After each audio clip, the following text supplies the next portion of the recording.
Hey YouTube, what's going on? As you can see here, I got a big hole in the ground. This is going to be a tornado shelter, and I'm seriously thinking about using the dry pour method of concrete to do the floor, the walls, and the ceiling. So let's do some tests. What I have here is just a 60-pound bag of quickcrete. So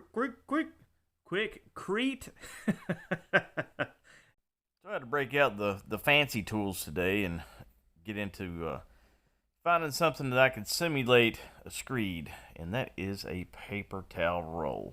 I don't spare any expenses for my videos, folks, but it did turn out a nice surface, I have to say. I'm pretty pleased with it. Now, there's a channel on YouTube called CajunCountryLivin, and I was watching them do their dry pour concrete pad, and they used a paint roller to help get a nice, smooth surface on the concrete mix itself. And I was like, that's a pretty good idea. And so yeah, props to them. I don't know if they're the first ones to come up with it, but I like it. So now it's time to mist. They say to mist it until it turns dark gray and give it a good soak. So, and you want to make sure you don't have any big water drops hitting it, because it will disturb the surface. We don't want to do that, since this is supposed to be a nice pour. I'm going to say that's a good enough drink. My finger hurts. So now all we got to do is wait and see how far the water goes into the cement mix, concrete mix, whatever.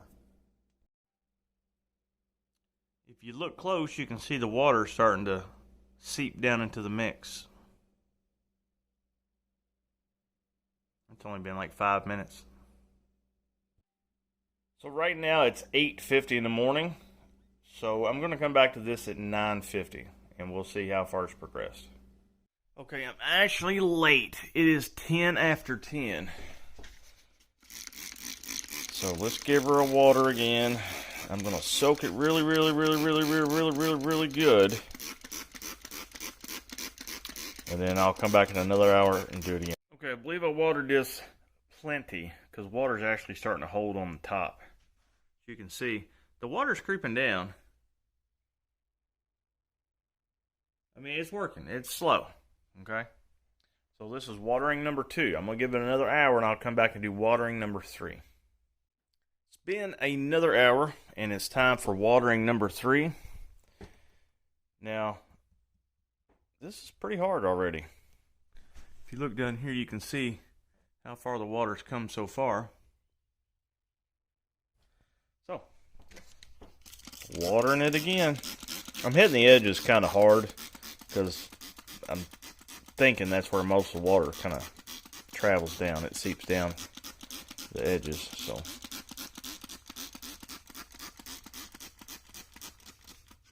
Am I making a mess? Yeah. Most definitely.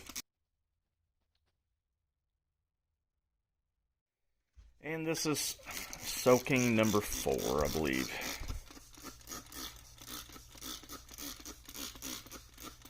Hitting the edges hard.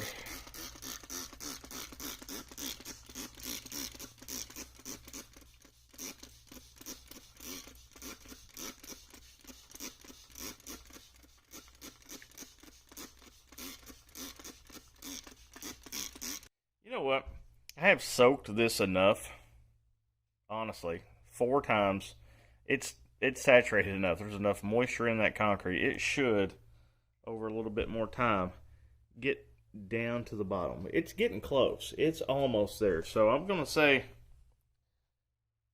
probably by midnight tonight or by tomorrow, this should be dry enough to where I can flop it up. I'm assuming, but we'll see. Anyways, I'll catch you guys in the morning, I guess. Was looking at my concrete that I poured. Here it is. I figured after 10 plus hours it would have been okay to take it out of the bowl and it would be set, you know. Well, apparently not. Because it's still, as you can see, it's still really wet. And yeah, I know I've kind of been doing this to it just to see how the concrete has been reacting so far. Now the top is kind of hard, but the bottom it's still real crumbly. Look at that. How long do you have to let this sit? You gotta let it sit for several days? I don't know. But my first dry pour test was unsuccessful, I guess you could say. I'll have to do this again because I think I did something wrong. Maybe I shouldn't have fingered with it. But let's cut her open. I want to see how it's looking on the inside.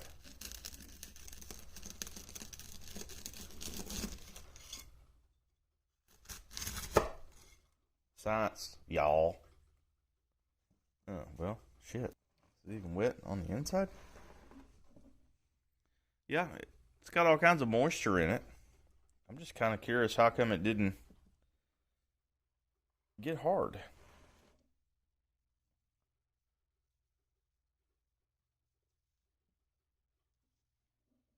I'm going to say this one's my fault. Maybe I shouldn't have messed with it so soon. But dang, I mean, how long do you got to leave it sit? Normally, it just seems to me you can drive home from the hardware store with a bag of cement in the back of your car and it turns to a rock. But this right here is just this is a mess. Let's try it again. So I tried to take all of my crumbs here and put them back in the bowl and pack it down really good. And I left an edge in my bowl this time because I'm just going to pour some water on top or spray it again and give a lip where plenty of water can sit. Maybe it's not wet enough. Maybe I didn't let it sit long enough. You think my last time I sprayed it with water was like yesterday afternoon. So I'm going to say, I don't know, shoot. I'm going to say it's been at least 12 hours sitting in this bowl. At least. Because I got up at 8 o'clock in the morning, and when I started fiddling with this, it was 9 o'clock. So, to me, that should have been enough to set up. Does it have to cure for a week? I don't have a clue. Maybe if a fella would have read some instructions. But to me, whenever I've set a post and come back 12 hours later, that post is just in the ground. That concrete's hard. So why is it still sandy? Like, why does it just crumble? Like, it takes no effort. That's just like damp beach sand. That's all it is. Does concrete go bad? I don't know. So, anyway, I'm going to add some more water to this. I'm just going to set it outside and let it do its thing. So, maybe we'll get a better result.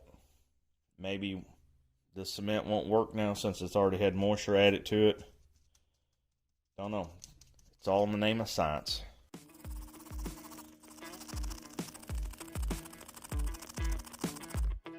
As you can see, I gave this thing one crazy drink. So now I'm just going to let it sit for a couple days and come back to it and see what it does. So, if you like this video, like and subscribe, and I will catch you in the next one. Result number 2.